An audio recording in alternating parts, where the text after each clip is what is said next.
বিসমিল্লাহির রহমানির রহিম। আগামী 18 জুলাই বাংলাদেশ আওয়ামী স্বেচ্ছাসেবক লীগ রাঙ্গুনিয়া উপজেলা শাখার সম্মেলন হতে যাচ্ছে। উক্ত সম্মেলনে আমি আজকে আল্লাহর রহমতে সাধারণ সম্পাদক প্রার্থী হিসেবে ফরম সংগ্রহ করেছি। আমাদের দলীয় কার্যালয় রাঙ্গুনিয়া উপজেলা আওয়ামী লীগের দলীয় কার্যালয় হতে ফরম সংগ্রহ করেছি কিছুক্ষণ আগে। আলহামদুলিল্লাহ, আমি একজন প্রার্থী হিসেবে 18 জুলাই স্বেচ্ছাসেবক লীগের সম্মেলনকে একটি জাঁকজমকপূর্ণ সম্মেলন উপহার দেওয়ার জন্য যতটুকু করার প্রয়োজন আমি আমার জীবনের সর্বোচ্চ দিয়ে সর্বোচ্চ ত্যাগ স্বীকার করে এই সম্মেলনকে সফল করার জন্য একটি কালারফুল সম্মেলন উপহার দেওয়ার জন্য যা যা করণীয় আমি সর্বাত্মক চেষ্টা করে যাব। আমি আমার সাথে যারা আমাকে সহযোগিতা করতেছে, যারা আমার সমর্থক আছে, যারা আমার সাথে দীর্ঘদিন ধরে কাজ করছে, তাদেরকে নিয়ে আমি সমস্ত রাঙ্গুনিয়ার স্বেচ্ছাসেবক লীগের নেতাকর্মীদেরকে নিয়ে আমি কাজ করে যাব। আমি এই স্বেচ্ছাসেবক লীগের জন্য অনেক কিছু ত্যাগ করেছি। আমি ছাত্রলীগ করার পরে এই সংগঠনকে ভালোবেসে আমি স্বেচ্ছাসেবক লীগে পদার্পণ করেছি। আমি 2001 সাল হতে অদ্যাবধি পর্যন্ত এই সংগঠনের সাথে জড়িত। এই সংগঠনকে ভালোবেসে আমি রাঙ্গুনিয়ার আনাচে কানাচে এমন কোনো জায়গা নেই। আমি এই স্বেচ্ছাসেবক লীগের কর্মী সৃষ্টি করার জন্য আমি সর্বাত্মক চেষ্টা করেছি, সর্বোচ্চ দিয়ে চেষ্টা করেছি। আমি 2001 সাল হতে স্বেচ্ছাসেবক লীগে জয়েন করার পর আমি 2003 সালে যখন চরম দুঃসময় দলের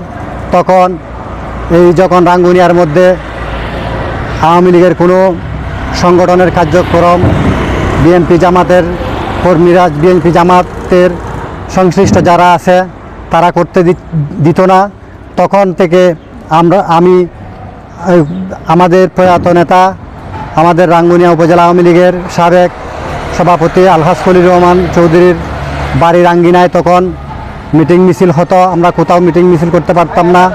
তখন 2003 সালে সর্বপ্রথম স্বেচ্ছাসেবক লীগের রাঙ্গুনিয়া পৌরসভা স্বেচ্ছাসেবক লীগের সম্মেলন অনুষ্ঠিত হয়। উক্ত সম্মেলনে আমি সাধারণ সম্পাদক প্রার্থী হয়েছিলাম। ওই সম্মেলনে আমাকে সাংগঠনিক সম্পাদকের দায়িত্ব দেওয়া হয়।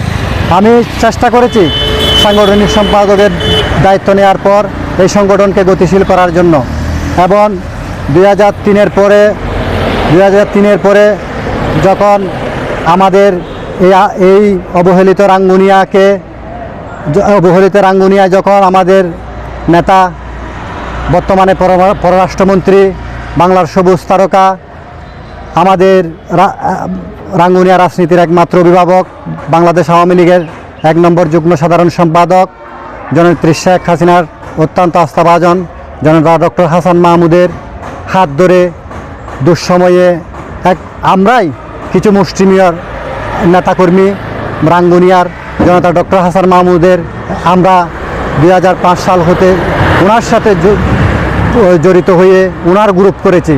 আমরা এখানে কারো গ্রুপের সাথে জড়িত ছিলাম না। এখানে অনেক গ্রুপ উপগ্রুপে তখন বাক হয়ে গিয়েছিল। কেউ অমুক গ্রুপ তমুক গ্রুপ এদের সাথে জড়িত হয়ে তাদেরকে এমপি বানানোর জন্য অনেক এখানে গ্রুপ সৃষ্টি করেছিল। আমরা কোনো গ্রুপের সাথে সম্পৃক্ত ছিলাম না, একমাত্র জননেতা ডক্টর হাসান মাহমুদের সাথে ছিলাম, সাথে অদ্যপতি পর্যন্ত এখনও সাথে আছি। এবং এই রাঙ্গুনিয়ায় জনতা ডক্টর হাসান মাহমুদের বিকল্প নাই। সুতরাং জনতা ডক্টর হাসান মাহমুদ এমপি মহোদয়ের হাতকে শক্তিশালী করার জন্য, এই রাঙ্গুনিয়ার উন্নয়নের ধারাকে অব্যাহত রাখার জন্য, এই রাঙ্গুনিয়াকে একটি স্মার্ট রাঙ্গুনিয়ায় রূপান্তর করার জন্য আমরা জননেতা ডক্টর হাসান মাহমুদের পক্ষে থাকবো ইনশাল্লাহ। এবং আগামী সম্মেলনে যাতে জননেতা ডক্টর হাসান মাহমুদ এমপি মহোদয়ের বামমূর্তি উজ্জ্বল হয়, যেহেতু কেন্দ্র থেকে আমাদের সংগ্রামী সভাপতি সাচ্চু ভাই সাচ্চু ভাই এবং সাধারণ সম্পাদক আফজাল রহমান বাবু ভাই আমাদের সম্মেলনে সম্মানিত অতিথি হিসেবে উপস্থিত থাকবেন। তাদের সামনে জনতা ডক্টর হাসান মাহমুদ এমপি মহোদয়ের মুখ উজ্জ্বল করার জন্য, সম্মেলনকে সফল করার জন্য, সম্মেলনকে একটি স্মার্ট সম্মেলন উপহার দেওয়ার জন্য, কালারফুল সম্মেলন উপহার দেওয়ার জন্য হাজার হাজার কর্মী নিয়ে ইনশাল্লাহ আমি সম্মেলনস্থলে মিছিল সহকারে উপস্থিত হব। আমি আপনাদের দোয়া চাই, আমি আপনাদের সন্তান, আপনাদের সাথে নিয়ে কাজ করার দৃঢ় আহ্বান জানিয়ে আমি আমার অভিব্যক্তি ব্যক্ত করে শেষ করলাম। জয় বাংলা, জয় বঙ্গবন্ধু।